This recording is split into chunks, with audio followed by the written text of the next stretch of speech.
let's assume that you got an account, a seven-figure seller. Yeah.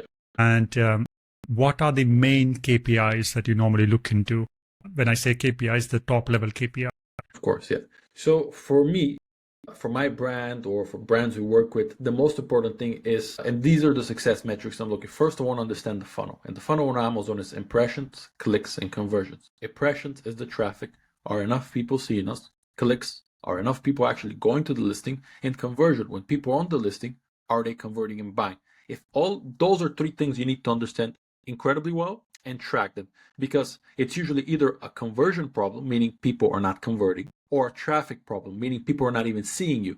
You need to understand which problem you're solving. If it's impressions, for example, traffic problem, if you're not getting enough impressions, either your keywords are not what they should be, they're not relevant, or it's not enough bids. You're not putting enough money to be seen, especially in more competitive niches. If it's conversion, it usually means either your listing is not great, main image is not great, bullet points are not great, pricing and reviews are not great. That's where it happens. And also that's from a traffic and conversion standpoint. From an ads perspective and profit perspective, really one of the most important thing I'm caring about is ACOS. Now, ACOS, advertising cost of sales, is great, but the issue with something like ACOS is it only shows you how well your advertising is performing, and they omit the most important detail, which is organic sales. And for a lot of competitive niches like supplements, you might have a 50% ACOS and a 15% ACOS. So you're profitable, but you're not pushed. Most people are confusing Amazon advertising. Amazon advertising is to push traffic for the relevant keywords, so you're seen and bought. That's it.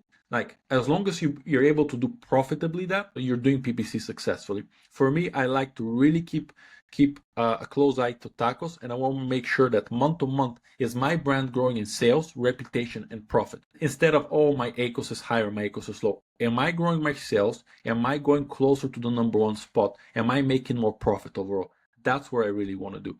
Most beginner sellers, or what they do, in my opinion, is a big mistake, is checking sales daily and just being too much on the things. That doesn't help. I always suggest look at things monthly, quarterly, and yearly. Are you up on all these metrics? Profit, sales, reputation, and market share. If you're up, then you're doing well. And understand these levers and what to pull. Because if you're too passive with people, your sales are going to suffer. If you're too aggressive, your profit is going to suffer. So anytime you need to understand what you're trying to do. The more aggressive you are, rule of thumb is, you're going to lose profit. Like, you're not going to make as much. The more defensive you are, you might lose sales, but you'll be more profitable. So you need to understand at one point you are at the brand. That's why for us as an agency, when we onboard someone, we always ask, what is your goal? Like, you're doing 100,000 now. Do you want to get to 300,000 this year? Or do you want to get to 150 more profitably? Whichever is, there's no right or wrong. It's personal preference. Some people might want to exit in 3 years, so they're trying to push those multiples in sales. Some people want to make as much money as possible on Amazon, and they're being less aggressive.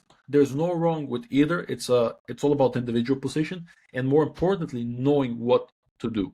Because brands and the businesses that suffer is those ones that are in between. I want to grow my sales aggressively, but I don't want to spend ads, but I want to make the most profit. Those are the ones that suffer. If you have a target and goal in mind, it's much easier to work with, from my experience.